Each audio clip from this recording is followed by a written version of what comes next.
It'll be helpful to build around the light. I don't really draw things by thinking about what they are. I draw things based off of shadow, light, and just visual references. Ready to go, and let's just begin. I'm going to start here, just like so.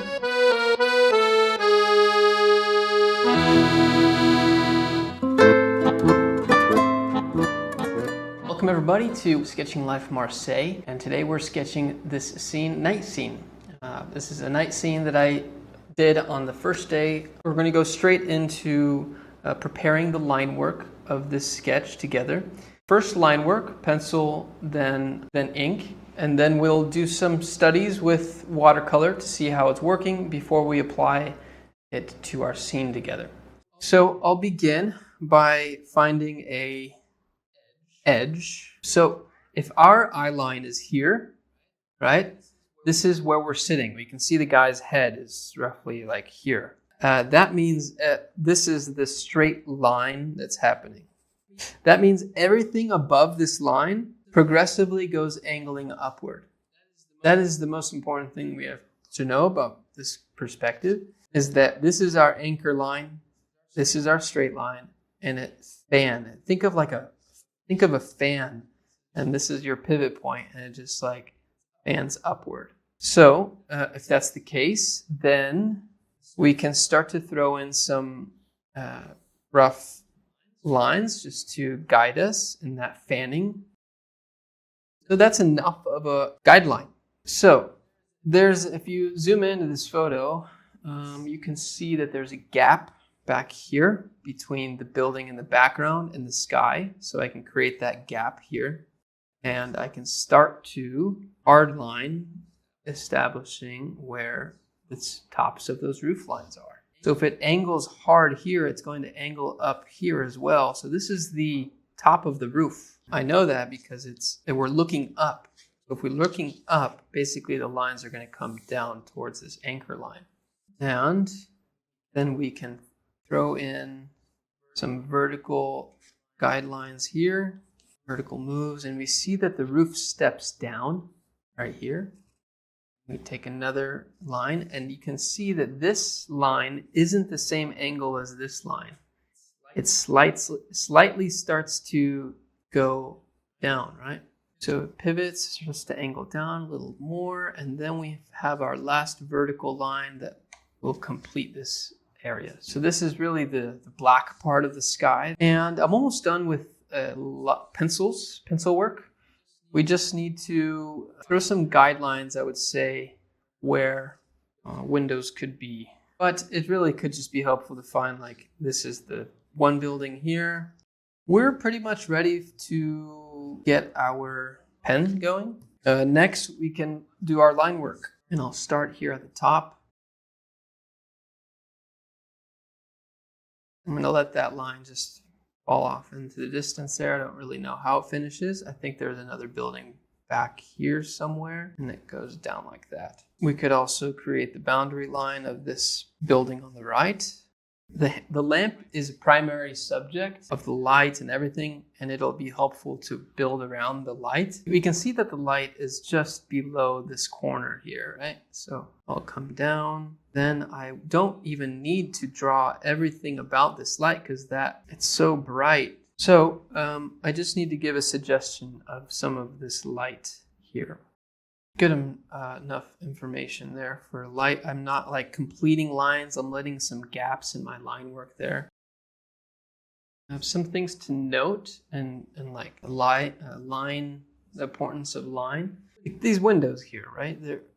I know that there is some sort of boundary, like a molding around it, but I don't need to draw that whole opening molding because you don't really see the shadow of it. So when I start to draw the line work, I'll draw portions of this window. And so I'll start as a reference. I'll look at this lamp and I'll look just to the left. And I have these guidelines of pencil here at an angle. And I'll put my first window line here. And I probably won't come in and do the line here because I don't see a line there in the drawing. I see for the shaded edge, I'm going to draw the line on the opposite side for the sake of the light.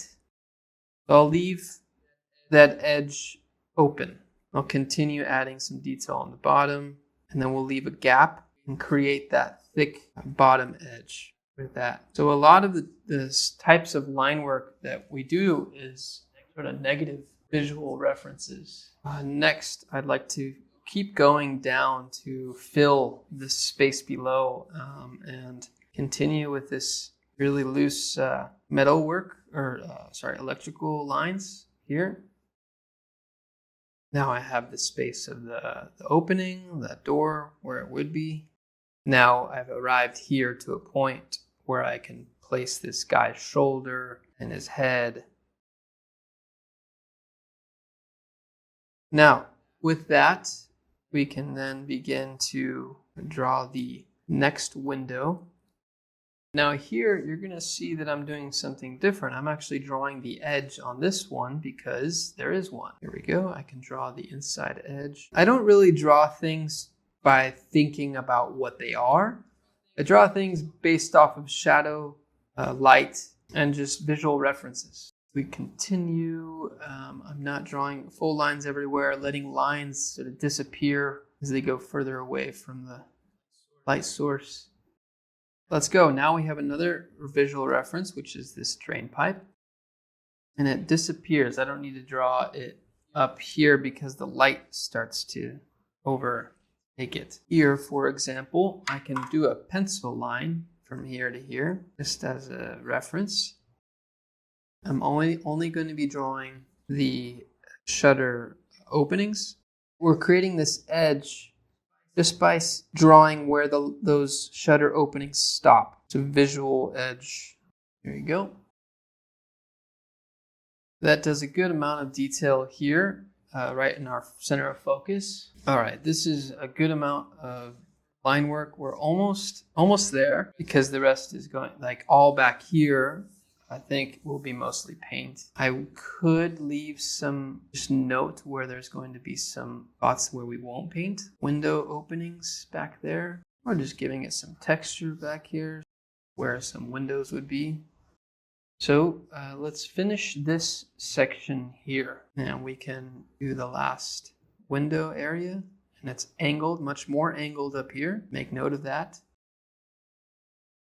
And I think that's good for this whole line work in this section. Next, I'd like to suggest at some of the line work here for this shutter, and then I think we can begin painting. How do we find where that starts? Well, if this is the edge here, I think there was I don't need to draw it all in line work. It's more of a painting edge. I can see that the shutter over here begins at the midpoint of this window, and I'll follow the angle of that perspective here. So let's throw in that bottom of that window, and then the vertical edge, the left edge. I think I could take it all the way up to the window at the top, and that continues in the same angle of that roof edge. And then I'd like to just finish this section off down here where it grounds to the ground, where it comes down to the ground. And now this placing his head there helps me find and place the opening behind him. I'm going to use his ear as a reference and his shoulder, placing this opening back here.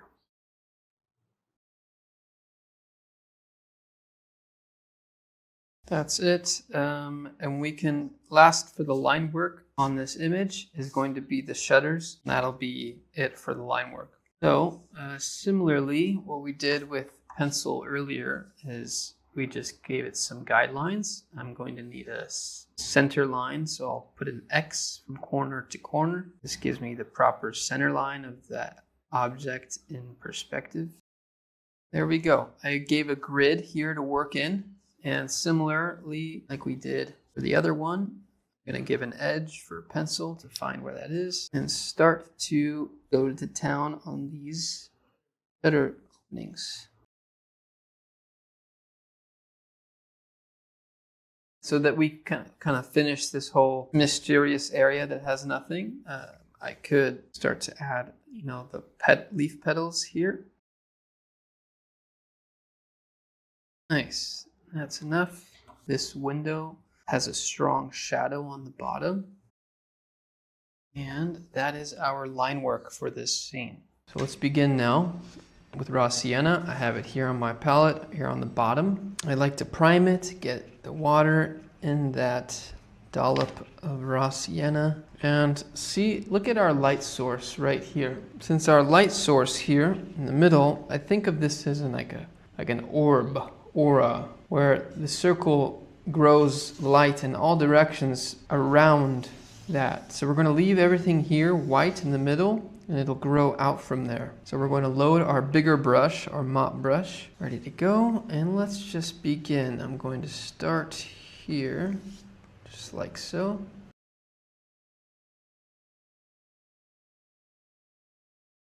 Let me add a little more here on the buildings in the background. Now what's happening here is we don't really want any hard edges, and I'll clean off my brush and let's soften these edges here.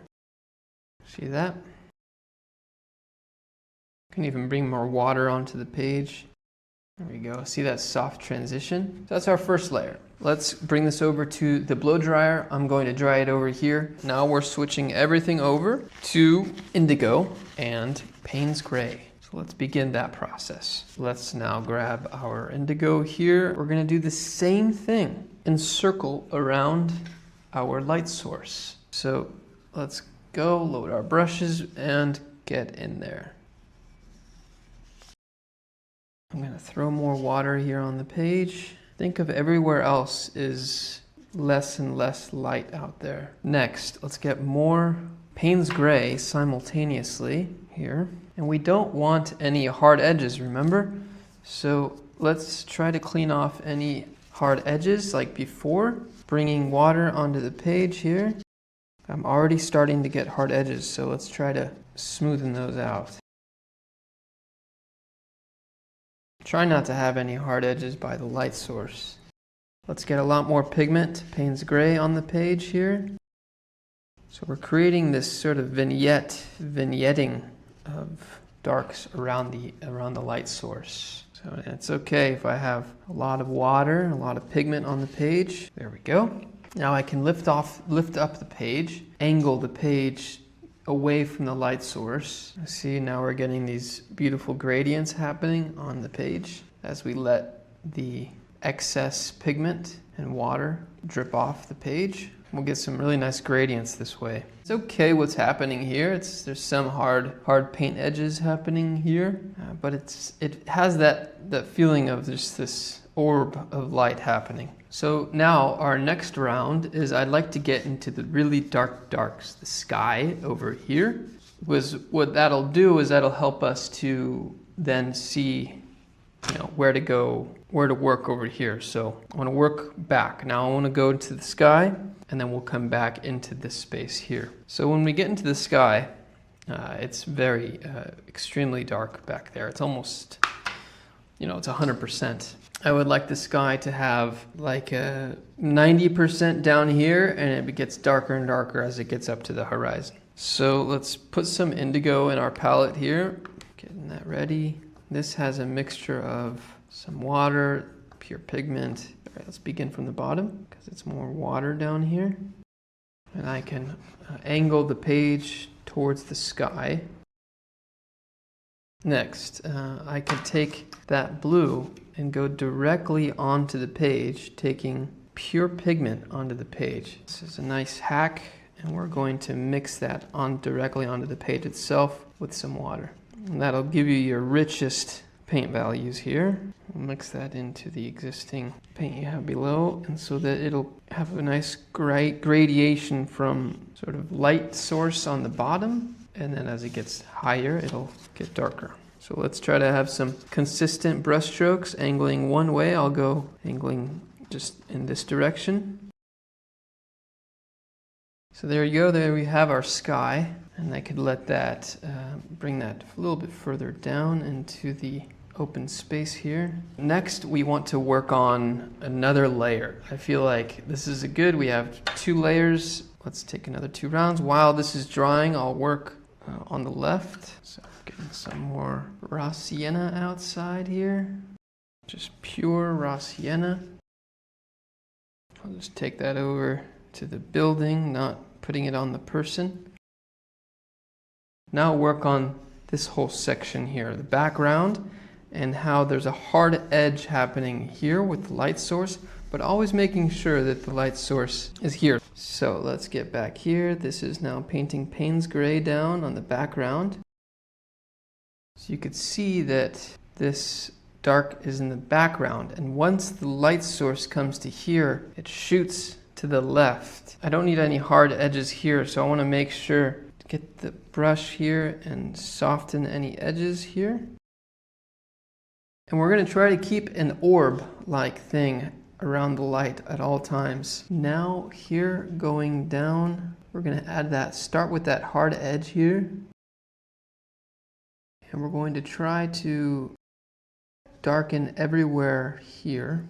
But also, we notice that there's a light source up here, up in the window. So we're going to try to remove some paint up there.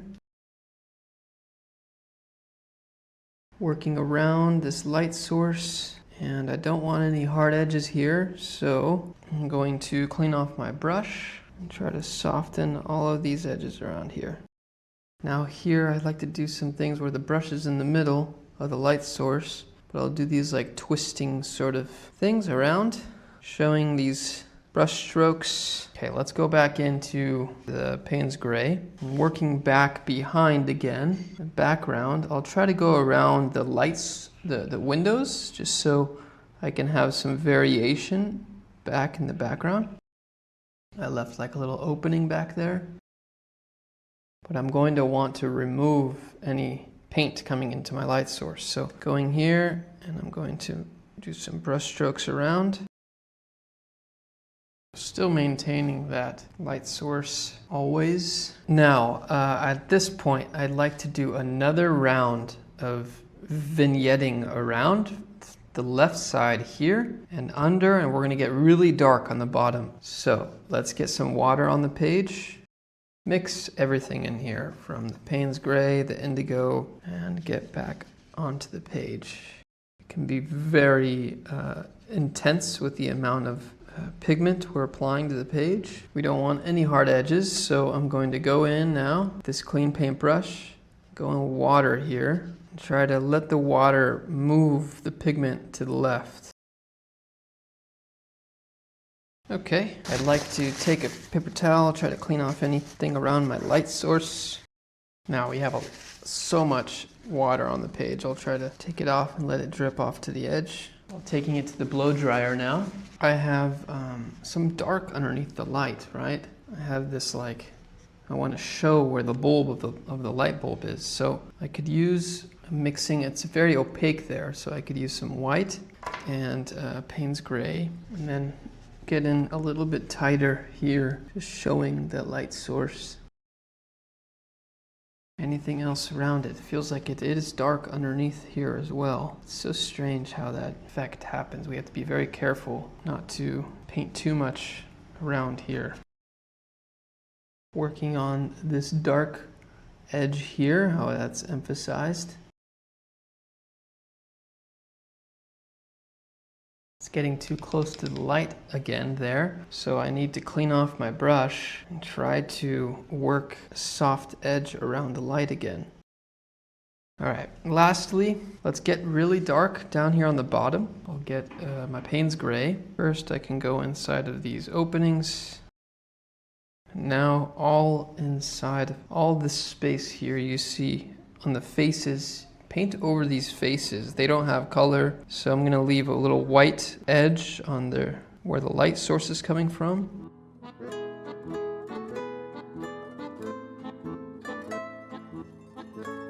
Okay, last details, getting darks on those leaves here. And I even add like a silhouette of a person's body here on the right. I think it was pretty interesting.